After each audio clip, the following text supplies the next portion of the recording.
šāds variants kādu iegūtos, kāds praktiskais pašvaldības iegums.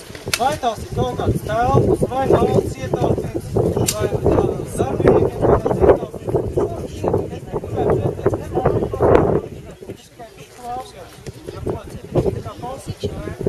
būtu 3 konkrēts. Ja nevar šodien, tas mājas lapā vai tur. Es gribētu noteikti. Bet mājas lapā ar uzvārdu pasatainojos, vai Kārpos kundze nevarētu iznākt, tā ir viņas tieši atbild. Jā, var palūgt. Jā, tiešām tā ir. Viņa pati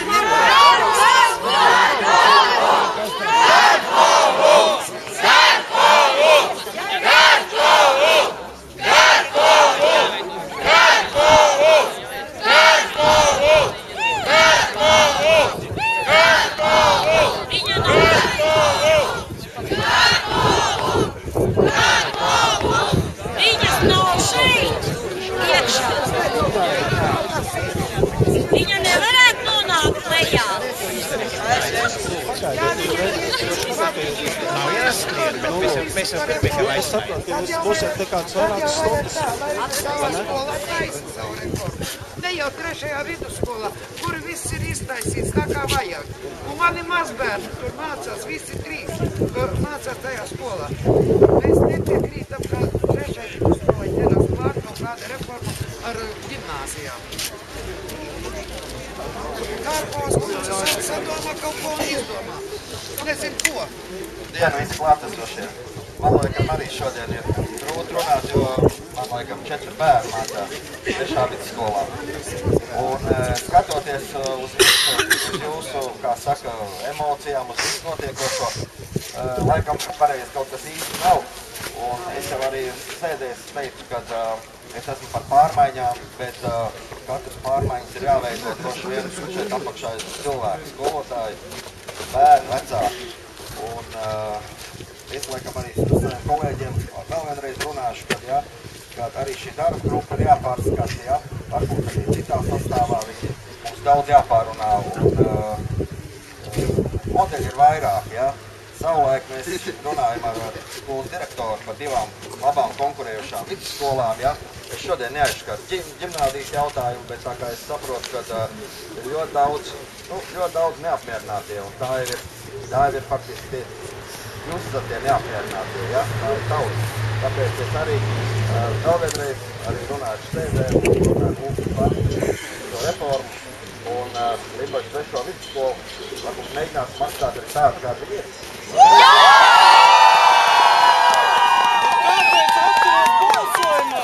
Kāpēc balsojumā atturējies? Kāpēc nevar nobalsot pret, kur ir problēma? Visi pazīst, Es nesaprotu tādā gadījumā. Cilvēki ir 3. vidusskolā par mani.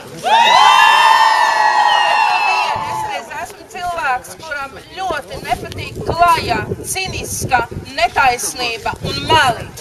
Man patīk atklāta darbība, atklāta, pamatota rīcība. Šobrīd tā tas nav. Vēlreiz ieklausāmies skaitļos, mēs likvidējam lielāko Limbažu vidusskolu. Man godātie deputāti cenšas apgalvot, ka tas nav. Piedodiet, ja jūs atņemat vidusskolai visas skolēnus no 1. līdz 6. klasei, atņemat nost skolēnus no 7. līdz 12. klasei, gandrīz visus, lai izveidotu valsts ģimnāziju uz 1. vidusskolas bāzes, tad no šīs, piedodiet, skaistās, lepnās mājvietas, šīs skaistās izglītības iestādes, kuras sniedz kvalitatīvu, garantētu izglītību jauniešiem, nekas nepaliek pāri. Tajā pašā laikā man ir absolūti nesaprotams domes lēmums pilnā mērā garantēt Limbažu 2. vidusskolas izglītības programmas un tās iestrādnes un pastāvēšanu. Šobrīd Limbažu 2. vidusskolā mācās tikai kādi pāri pa 100 skolēniem, no tiem 17 pedagoģiskajā korekcijā, 20 apmēram mācās pamatskolā un tikai kādi 70 vidusskolā. Nākošā gadā tur paliek 40 skolānu vidusskolā. Es gribu jautāt, ko jūs veidojat? kāpēc tas ir tā. Un lai man saka, tur nav nekāda lobēšana. Es kā vēlētāja neticu, un es runāšu vēl skarpāk. Es esmu vīlusies Zaļo un Zemnieku savienībā.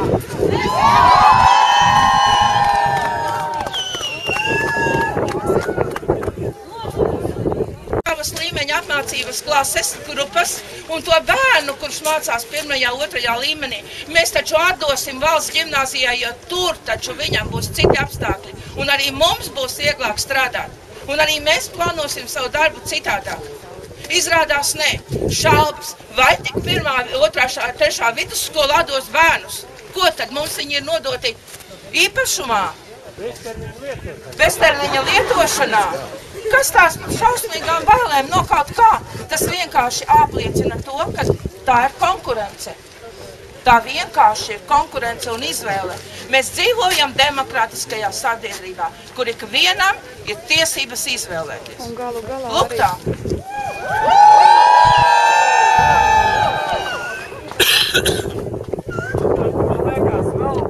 Mūsu deputāti vairs nevar atbildēt ne uz vienu no šiem argumentiem. Varbūt aicinām arī Karpovas kundzi iesaistīties šajā diskusijā.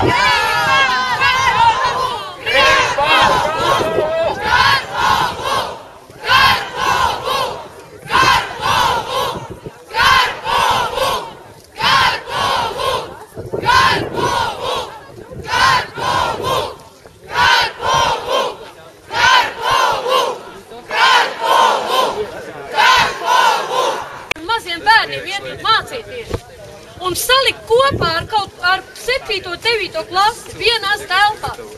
Šeit jūs esat vidusskolnieki. Mēs jau varbūt varētu saprasties, bet tas nozīmē izjaukt arī labu vakarskolu, kuri beidz ar A un B līmeņiem. Personīgi esmu sagatavojis.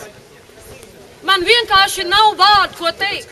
Viņi tur ir iekārtojušies, viņiem ir savas mājas, un viņiem ir jāpaliek savās mājās. Un mums ir jāpaliek mūsu mājās, 3. vidusskolā.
Viņai vienkārši bail.